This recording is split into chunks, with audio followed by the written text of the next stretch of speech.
Hello students, today in the present lecture we are going to discuss very important sections of Indian Penal Code, that is section number 71 and section number 72. Under section 71 of Indian Penal Code, we will discuss the provision in relation to limit of punishment of those offences which are made up of several offences. Whereas section 72 of Indian Penal Code deals with the punishment of person who is guilty of one of several offences, and in passing the judgment it is doubtful of which of these offences the person is actually guilty. Section 71 of Indian Penal Code consists of three parts. We will discuss each part one by one. According to the first part of section 71, it has been provided that when an offence is made up of parts, I want to repeat, when an offence is made up of parts and any part is an offence, then the offender shall not be punished with punishment of more than one of such offences. What is the basic feature of such a case? The main feature of such a case is that the accused does a number of acts and each of such acts constitutes an offence of the same kind. Let us take an example. A gives Z 50 strokes with his stick. Each blow with the stick constitutes an offence of the same kind, causing simple hurt under section 323 of Indian Penal Code. At the same time, all the 50 strokes together constitute also an offence of the same kind, that means causing simple hurt under section 323 of Indian Penal Code. In this case, if we talks about the punishment, then A shall be liable to one punishment for the whole beating in which 50 strokes had been given, and not to separate punishment for each and every stroke. That means to say, the maximum punishment which has been provided under the provision of section 323 Indian Penal Code, which is for 1 year, A will be liable for 1 year imprisonment, not for 50-year imprisonment for each and every stroke. It is very important to note that the first part of section 71 will apply only to those parts which are closely connected with each other, that they form part of the same transaction. In the previous example, we had seen that each blow is so closely connected with each other that they form part of the same transaction, so section 71 was applicable. However, if the act is made up of parts which are independent of each other and are of different kind, that means when the parts are not of a same kind, then the person may be punished separately for such different parts, and part first of section 71 will not be applicable in that case. Let us take an example to understand this point when the parts are of different kind and not of the same kind. In this example, a girl has been kidnapped from somewhere, and after her kidnapping, she has been wrongfully confined in another place, and thereafter she is raped. So here, one by one, three offences are being committed. The first offence is of kidnapping, the second offence is of wrongful confinement, and third offence is of rape. So here, some persons may say that the offence is committed in three parts and section 71 should be applicable. But the reality is that it is not committed in three parts. these are not the offenses of the same kind. These offenses are of three different kinds.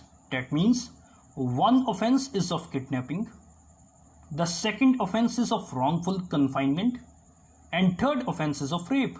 So here section 71 will not apply because these offenses are of three different kinds and not of the same kind. For these three different offenses, three different punishments will be given by the court. That is, when the act is made up of parts and the parts are independent of each other, then the person may be punished separately for such parts. Let us take another example. If Y intervenes while A is beating Z and A intentionally strikes Y, that why you are intervening when I am beating Z, then here A is liable to one punishment for voluntarily causing hurt to Z and to another punishment also for voluntarily causing hurt to Y. Here A's act of beating Z and Y are independent of each other, not dependent on each other, for which A is separately liable for beating to Z and Y respectively. Okay. So this was something about first part of section 71. Now we will discuss second part of section 71. The second part of section 71 lays down that where anything is an offense falling within two or more separate definitions of any law. I am repeating it, that where anything is an offense and that offense falls within two or more separate definitions of that particular law, then the offender shall not be punished with a more severe punishment than the court which tries could award for any one of them. Section 71 applies only when offenses are made out under the same act. But if the acts constitute offenses under two different sections, then section 71 of Indian Penal Code has no application. But in such a case, section 26 of the General Clauses Act comes into play, which reads as where an act or omission constitute an offense under two or more enactments. I want to repeat, it is very important to note here that where an act or omission constitute an offense and that offense is falling under two or more enactments, then the offender shall be liable to be prosecuted and punished under either of any of those enactments, but shall not be punished twice for the same offense. Let us take an example. In cases of voluntary causing hurt under section 323 of Indian Penal Code and voluntary causing hurt by dangerous weapon under section 324 of Indian Penal Code, the accused will be punished for one offense only, not under section 323 as well as under section 324. He will be liable either under section 323 or under section 324 of Indian Penal Code. This part of section 71 is based on the principle of double jeopardy, which is enshrined in the Constitution of India, which means that a person shall not be prosecuted more than once for the same offenses. Okay, so this was something about second part of section 71. Now let us discuss the third part of section 71. And this third part of section 71 deals with cases where several acts of which one or more than one would by itself or themselves constitute an offense. That is, where several acts of which one or more than one would by itself or themselves constitute an offense, constitute when combined different offense, then the offender shall not be punished with a more severe punishment than the court which tries him could award for any such offenses. Let us take an example. A, who is a mother, leaves her 2-month-old baby with the intention of wholly abandoning it.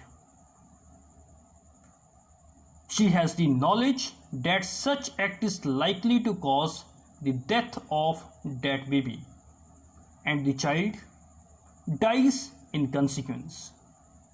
Here, A may be convicted and punished for either culpable homicide under section 304 or abandoning a child under section 317 of Indian Penal Code, but she shall not be liable for both these offences as per the provision which is laid down in third part of section 71.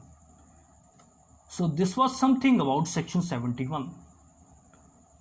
Now we will discuss section number 72 of Indian Penal Code.